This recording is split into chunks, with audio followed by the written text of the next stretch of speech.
Today's case takes us back to 2008, when a tragic murder would take place in Edmonton, Alberta, Canada. The subsequent investigation led police to an aspiring serial killer, often referred to as the Dexter Killer, one of Canada's most sick and twisted murderers of all time. John Brian Altinger, known to his friends as Johnny, was born in April 1970 in Edmonton. Friends and family described him as quiet, affectionate, and giving. Johnny was very intelligent and technologically savvy. It seems like he was a bit of a computer geek. He was said to have a fascination with tech, computers especially, and ever since he was a young boy, he would go out of his way to help others, help the older people in his life with anything tech-related. Johnny had a number of hobbies, including paintball. He was an avid paintballer, and he also loved motorcycles. He owned two, a Honda 500cc and a Yamaha 1200cc, and these bikes were said to be his babies. If he was going out of town sometimes, he would even have a friend babysit them. Johnny had lots of friends, many of which spoke out about what a caring and affectionate person he was. He was a loyal and supportive friend, and he would always try to get people to see the bright side of things and to think positively. One of his friends remembered when Johnny had heard her mother passed away, he insisted on driving across town to comfort her. He once brought her homemade pumpkin pie and pestered her until she agreed to take a fast ride on the back of one of his motorcycles. Looking at his picture, he just looks like a really nice guy with his warm smile and gentle eyes. Johnny also had an open mind about all sorts of interesting topics, including spirituality and metaphysics. Like, he believed in reincarnation, which I think is really cool. By 2008, Johnny was 38 years old, and he worked at Argus Machine, which is an oil field equipment manufacturer just south of Edmonton. He worked the night shift in quality control, and he checked machine parts. His friends and family said that Johnny was at a really good place in his life at this time, but he really wanted to find a woman to share his life with. Johnny had been dating around a little bit and meeting people mostly through dating websites. In the fall of 2008, Johnny started chatting with a woman named Jen on plentyoffish.com. And it wasn't long before the two decided to go ahead and meet in person and go on a date on October 10th, 2008. So Johnny left his apartment in the late afternoon on that day to go and meet Jen. His friends and family became increasingly worried as a few days had passed and nobody had heard from Johnny. No one could get a hold of him, and this was very out of character for him. Things became even more concerning 3 days after he vanished, when all of his family and friends received an email from Johnny. The email read, "I've met an extraordinary woman named Jen who has offered to take me on a nice, long, tropical vacation. We'll be staying in her winter home in Costa Rica. Phone number to follow soon. I won't be back in town until December 10th, but I will be checking my email periodically. See you around the holidays, Johnny." His brother Gary described the message as the strangest email he had ever received. Then things got even weirder when Johnny's work received a resignation email from him. Refusing to believe Johnny up and left with a woman he had just met, his friends soon broke into his apartment to see if they could find anything to help explain what was possibly going on. One of the first things they noticed was his uncovered motorcycle in the building parking lot, and they knew that he wouldn't have left it like that. Once inside the bachelor pad, there were no signs he had packed up anything for the supposed 2-month-long trip, and to their horror, his friends found his empty suitcase and passport, indicating he was definitely not traveling. With all of this, Johnny was soon reported missing, and the Edmonton police launched a missing persons investigation. One of the first clues police had was an email Johnny sent to his friend the day he went to meet up with Jen. He told his friend the location of where he'd be meeting Jen, just in case, and thank God he did this. The instructions in the email led police to a garage in South Edmonton, and the garage was being rented by a man named Mark Twitchell, a 29-year-old film producer. So let's talk about Mark Twitchell. Mark was a passionate scriptwriter and film director. He had dreams of making blockbuster films and graduated from the Radio and Television Arts program at the Northern Alberta Institute of Technology in 2000. He had directed a number of full-length and short films, most notably a fan film prequel called Star Wars: Secrets of the Rebellion, which was set a few days prior to Star Wars Episode 5, A New Hope. To be honest, I don't really know much about Star Wars, so that doesn't really mean much to me. Jeremy Bulloch was actually in this film, very briefly, and he's a pretty famous actor since he played Boba Fett in the original Star Wars films. And it seems Mark never actually finished filming this because it never ended up getting released. In 2001, Mark married his first wife named Megan, and she was an American woman he had met online. Only a couple weeks into their marriage, Megan sadly realized what a terrible, terrible mistake she had made marrying Mark. She described Mark as having big dreams, but repeatedly failed at actually doing the work to achieve those dreams. He would constantly cut corners and cheat when it came to his work, and he just never wanted to work hard for anything in his life. He was absolutely horrendous with money and drove the couple into $40,000 in debt without a care in the world. Mark repeatedly cheated on Megan and was obsessed with the internet and obsessed with meeting people online. He was a compulsive liar and had a pretty secretive and dark side to him. He would often scare her with the comments he would make. Once he asked her if she had ever thought about what it would be like to kill someone. So after 3 years of absolute hell, the couple got divorced. Mark then met Jess on a dating website. They then married in 2007. A year later, Jess gave birth to their daughter. By 2008, this marriage too was also hanging by a thread, with the couple going to marriage counseling and sleeping in separate bedrooms. One thing to know about Mark is that he was a devoted fan of the TV show Dexter, and he was very attached to the main character in it, Dexter Morgan. If you aren't familiar with the show, it's a crime drama about a blood spatter analysis from the Miami Police Department living a double life as a vigilante serial killer. Mark was so obsessed with the show that he even started calling himself Dexter on occasion. Once police saw that he was renting that garage, they soon brought Mark in for questioning on October 19th, 2008. And in the interview, Mark explained to the Detective Tabler, that he uses the garage as a filming space. So you rented this on the 1st of September, and then you're doing some filming. Correct. Okay. Now what have you been filming there? Have you been filming every day, or what's been going on there? Nope. Most of my stuff is all pre-production. I knew that I was going to use it as a location for filming, so I began looking for something that was suitable in like late August. Yeah. So found that garage, found that it was an ideal location, it would work great for what our purposes were, and rented it. The only time that we actually spent shooting in that place was the last weekend of September. The last weekend of September? Yeah.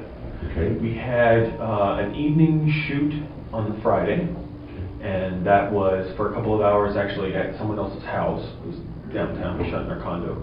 And then all day Saturday is when we used the garage to film. Okay. So, sorry, my contacts are... Yeah. Anyway. But, so all day Saturday we used to shoot in that garage area, and then the Sunday in the evening we filmed somewhere else.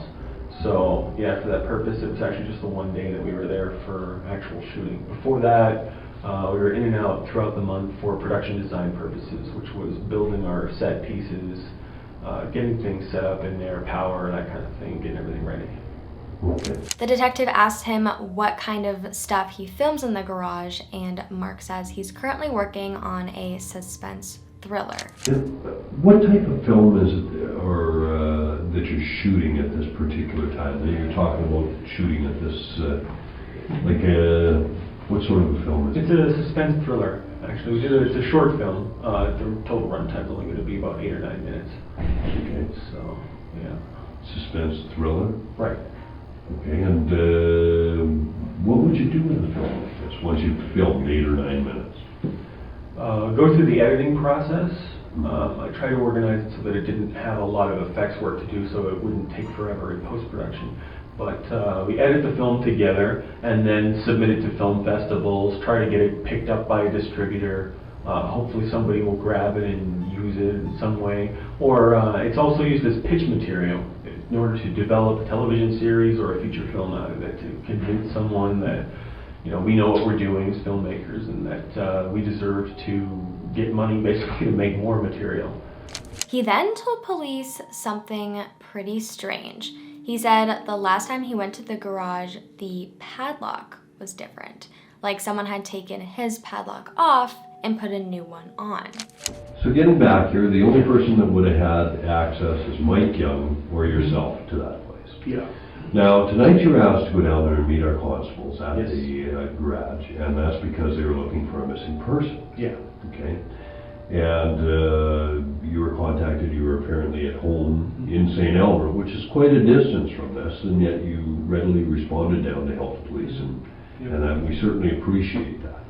Now, you arrived at the garage and you noted something immediately on your arrival when you went up to the door to show the police the garage. Yeah. And what was that? Well, the first thing that happened, I drove in, I parked in the back where I usually parked. Actually, the constable was calling me when I was about a minute out to get there. Yeah. And talked to him and said, yeah, so like, where are you? And he was in the back, so I went to meet him. And the first thing that I noticed upon looking a little closer at it, because the light wasn't that great, but I could see what was going on, the padlock didn't look familiar to me.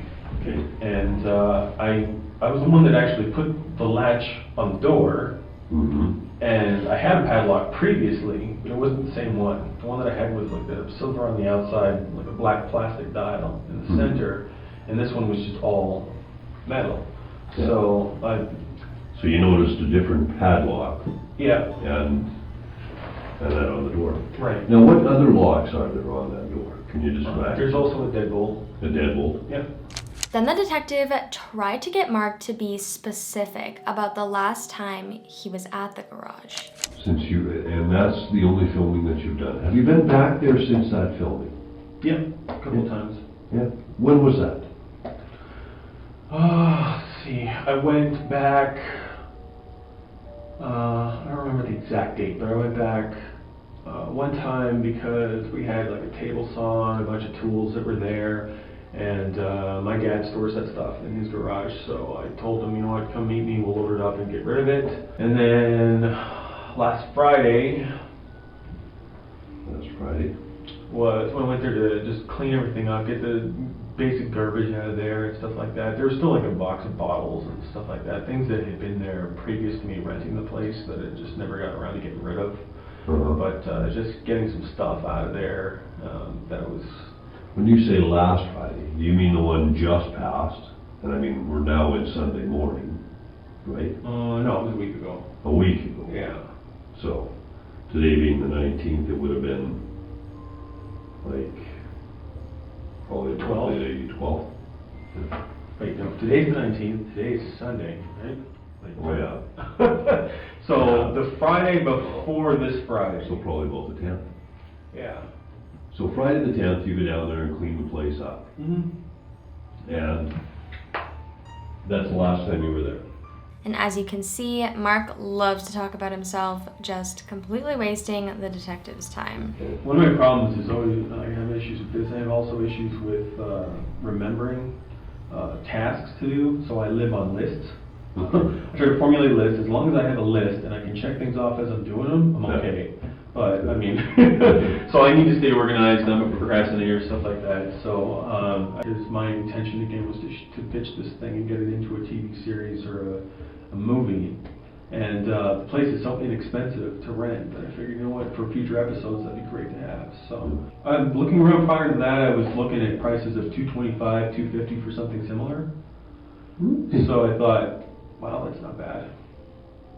Then the detective asks him, like, don't you think it's pretty odd that you're over here filming a horror film at a location that then would turn out to be the center of a missing persons investigation? Mark also tells him that he has never heard of Johnny Altinger before, and he's also never heard of any woman named Jen. Now, it's I'm just thinking about this. I mean, it's kind of odd that you're filming that kind of thing. Mm-hmm. And we end up drawn to that garage because of a missing person who supposedly went there. That's really freaky too, and as soon as they called me on the phone, as soon as Maxwell called me and said that, you know, this is what's going on, I get this weird chill. So, now, you've been told that we're looking for a missing man. Mm-hmm. Okay. Have you been told his name? No. Okay. The name is John Okay. Altinger. Altinger. Okay. Does that name ring a bell to you or mean anything to you? No. Never heard it before? No. He's nobody that you'd been using as an actor or that maybe Mike or Jason would have been in touch with?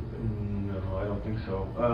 I don't know if Mike or Jay know him, but nothing that in terms of casting or production crew or anything like that. The detective also notes that it's pretty strange the day Johnny was supposedly at this garage was the same day that Mark said he was last at the garage. Okay, the indications we have, and we've got this through our investigations, and the address comes up, and the garage is described, and he actually says that he was there on that particular day. The particular day we're talking about is I think the 15th. The 15th, okay. Now, and I may be mistaken, I may be mixing a couple of things up, but I think the 15th. And that's the day you're indicating that you were probably down there putting supplies there. Okay, yeah. Okay. Like on Wednesday or something. Yeah. Yeah. And it was in and around the same sort of time frame that you were there. You know, that he would have been there. Okay. Like in the afternoon. Really? Yeah. And he was supposed to go there and meet a girl who described the address and told him how to get there. Now this is really met through, an internet site. Okay. Then it ends off with Mark saying, yeah, it's pretty weird. Maybe it was the person who switched out the padlocks. After questioning him for 2 hours, Mark was free to leave. Although the situation seemed incredibly suspicious, police believed that Mark's answers were genuine. He seemed confident, forthcoming, and as if he had nothing to hide. Given this, he was not considered a suspect at that time. With their only real lead falling apart, police then turned to the public asking for anybody with information to please come forward. 2 witnesses then reported a very strange incident to police. The couple claimed they were walking down an alley near the garage in question when a frantic man ran up to them and told them he had been attacked. The man then begged them for help, but the couple was kind of stunned by the whole situation and they were kind of worried that this was some kind of ruse. But before they could even say anything, they saw another man approaching them, running towards them, but this man was wearing a hockey mask. When the man got to them, he explained to them, there's nothing to worry about here. My friend's just joking around, like, don't worry about it. And the couple was so weirded out by the whole thing that they just ran away. But something wasn't adding up about this situation. The couple claimed that this incident took place on October 3rd, which was an entire week before Johnny had even gone missing. So this led police to fear the worst, and that was that there was possibly another victim out there. But luckily, the man from the couple's story lived to tell a very, very frightening experience. His name is Gilles Tetreault, and like Johnny, he too had been using the dating site Plenty of Fish, looking to meet someone. On there, he started talking to a blonde woman named Sheena. Jill felt the two had a connection, and after talking for a few days, they started planning a date. Jill said Sheena was pretty pushy and very insistent on meeting up in person, so they decided on dinner and a movie. But Sheena wouldn't give Jill her phone number or address.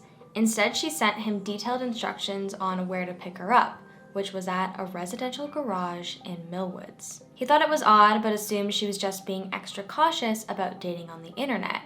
So he drove to pick her up. When he arrived, the garage door was open, so he stepped inside. The room was dark, and before he knew it, someone hit him with a taser. He turned around and saw a man wearing a hockey mask. The man then took out a gun and pointed it at Gilles, ordering him to lie on the ground, and then started putting duct tape over his eyes. Gilles' hands were still free though, so he started punching the attacker and fighting back, and he actually lunged for the gun, and as soon as he grabbed it, he realized the gun was actually fake. The two struggled for several minutes, with Gilles repeatedly throwing many kicks and punches, and he was actually able to fight his way up and stand up and run out the door of the garage. But as soon as he was out of the garage, he actually fell, literally just like a horror movie, because his legs were so shaky from being tased. And when he was on the ground, he felt the attacker grab his legs and start pulling him back into the garage. But to his luck, Gilles was able to fight out of the man's hold and break free. He ran down the street and ran into the couple. After the encounter with the couple, the masked man was shaken by the close call and ended up just running away. Gilles then got in his car and drove away. Gilles didn't end up reporting this incident to police because he convinced himself it wasn't that serious, and he was pretty embarrassed that he fell for that fake dating profile. But little did he know, Johnny would fall for the same dating profile only a week later. The day after his interview, Mark Twitchell sent the detective an email, and in the email he explained a few odd occurrences he had neglected to mention during their interview. Mark Twitchell wrote that he had bought a car worth $20,000 for only $40 on the same day Johnny disappeared. He claimed a man had tapped on his window as he stopped to get some gas in the neighborhood and offered to sell a car. I was somewhat skeptical, of course, but he said he had just shacked up with this rich sugar mama that was gonna buy him a new BMW and didn't care about keeping the old one he had, he wrote. Mark wrote that he bought the car and that the man agreed to drop it off at the garage. So maybe that's significant, maybe not, but I'm starting to wonder considering what's been going on in the area lately. Oh yeah, he also mentions that the car is a Mazda 3. You know who drives a red Mazda 3? Johnny Altinger. Once police read that email, they knew that they had their guy. It was so unbelievably improbable, and Mark knew it was only a matter of time before police found out that he had Johnny's car in his possession. This was him trying to find a way to explain that away, but obviously it was a major fail, and the story he told was just, it was laughable.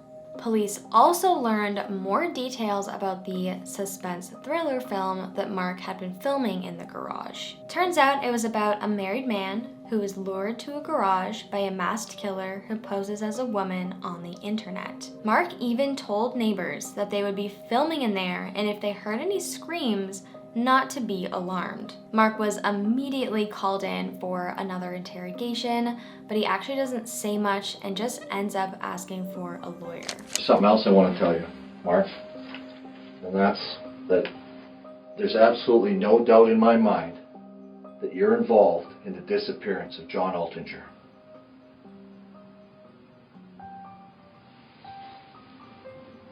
No doubt in my mind at all, Mark. Why? I just want to get to the bottom of this, because this is not going to go away. It's not going to leave you, Mark. I don't understand. I'm going to explain some of the reasons to you. But you do understand, because you know what I'm talking about. You're involved in this. I mean, talking to you here tonight, you seem like a decent guy. And I think that something happened that night that maybe you just didn't have total control of. This is going to keep on eating at you and eating at you. I just feel like I'm in the fucking Twilight Zone right now. You know very well that you don't buy a car that's worth over $10,000 from someone for $40. You know that. That part of your story is just lie after lie after lie. And it's time to end those lies, Mark. You have told me nothing but lies. An innocent man does not come in here and tell lies. Was this an accident? How did it happen, Mark? I want to get to the finish line, but at the same time, I think I think we should get to the finish line. Consulting with a lawyer is really important. You can do that at any time you want. Police soon obtained a search warrant for the garage, as well as Mark's laptop. The garage was small and a mess inside, with props scattered everywhere.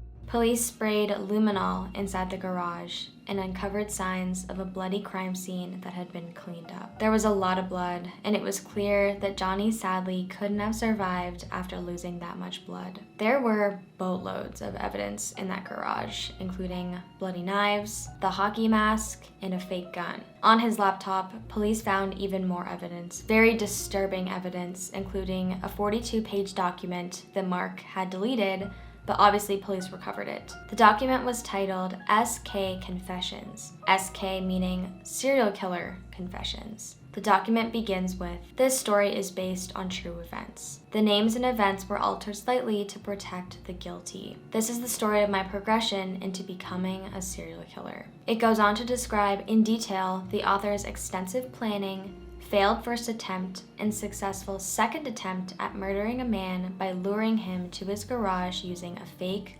online dating profile. He talked about how he stabbed the man to death and then watched him bleed out on the floor of the garage.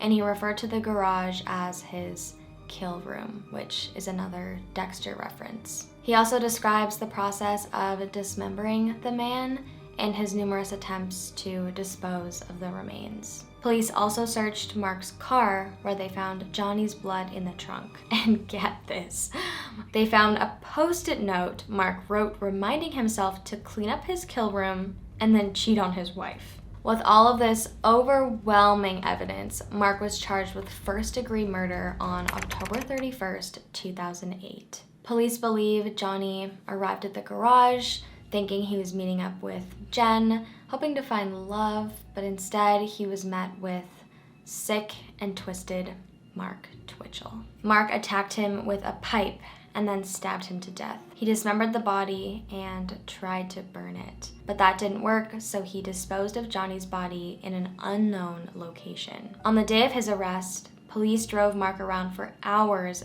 begging him to tell them where Johnny's body was, but he wouldn't tell them. Hey, Mark, are we beating a dead horse here, or are you going to tell us where the body is? Simple question, Mark. Can't you answer that? I think we've been pretty decent with you. You can at least give us an answer on that. Our investigation is impeccable. Our evidence is flawless. Evidence speaks for itself, as I said. The only piece of the puzzle that's missing is returning Johnny Altinger to his family. The decent thing to do. All we're saying is you can end the story and just satisfy the family. And we're just trying to do our jobs. But with or without the body, I have no doubt in my mind, no doubt whatsoever, that you will be convicted of first-degree murder. Minimum 25 years, no chance of parole. Gilles Tetreault came forward after Mark's arrest and told police what had happened to him in the same garage, making their case against Mark even stronger. Mark refused to tell police where Johnny's body was for 2 years. But then in 2010, he asked to meet up with them, and when he did, he slid a map across the table. The map had instructions leading to a sewer a few blocks away from the garage, and inside this sewer, Johnny's dismembered and partially burned remains were finally found. Mark pled not guilty to first-degree murder, and his trial started in March of 2011. During his trial, Mark took the stand and admitted to killing Johnny, writing the document and breaking into Johnny's apartment to write the emails he sent to friends and family. However, he claimed that he acted in self-defense, and the document was just a fictionalized version of the real events. He claimed that the mindset of the author, which portrayed the killing as deliberate and intentional, was sensationalized in an attempt to make a more compelling novel. Yeah, the jury didn't really buy that, so he was sentenced to life in prison after only 3 weeks of trial. And Johnny's family was really happy with this verdict. Mark Twitchell was handed a life sentence with no chance of parole for 25 years on Tuesday after a jury convicted him of first-degree murder for the dismemberment slaying of Johnny Altinger. The victim's mother gasped as the verdict was read out, following 5 hours of deliberation, and then smiled through her sobs while nodding her thanks to the jury. I'm so glad it's over and the jury did the right thing. I don't know any other way they could have done it. I'm just speechless. I don't know what to say. Just so relieved. Twitchell stood, staring straight ahead as his fate was revealed, and he later declined an opportunity to speak. As he left the courtroom, Altinger's mother and her supporters called out, "Bye," to him. In a victim impact statement, Alfreda told Twitchell that she hopes he dies a slow death every day of his life for the unforgivable and horrific things he did to her son. Mark was also facing a charge of attempted murder against Gilles, but this charge ended up getting dropped because the prosecution had already gotten him a life sentence from Johnny's trial, so they ended up just dropping that charge.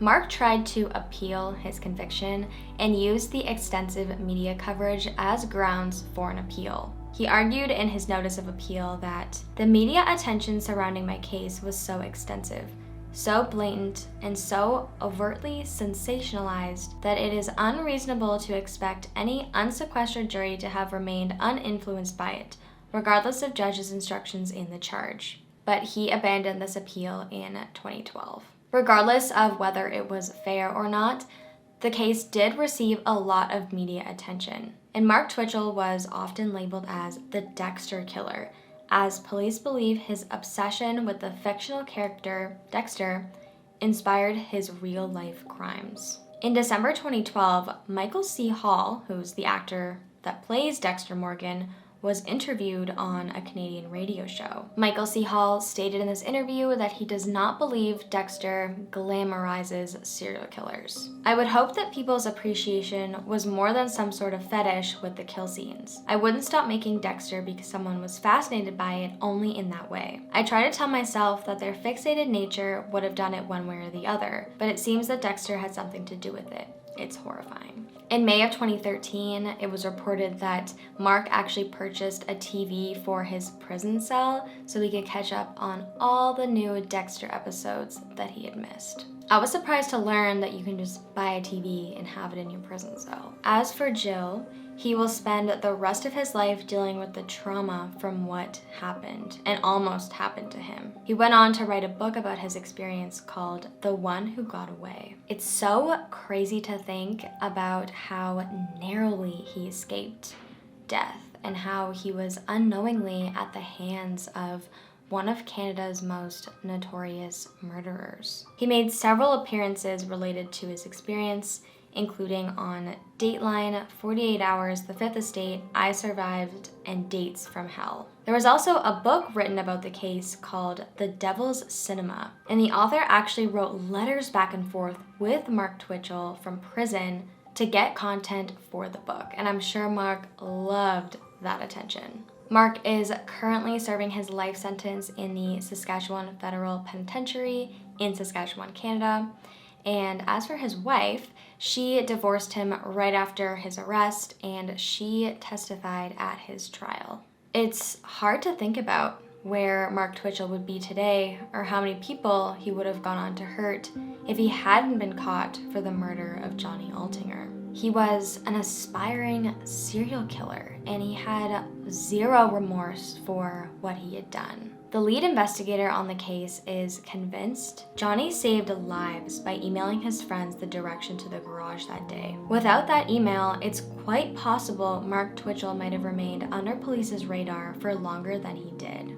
But at the same time, Mark was a pretty bad criminal. Like, considering all the fantasizing and planning that went into this, he did a pretty bad job, and he definitely makes my list for the dumbest criminals I've ever heard of, but thank God for that.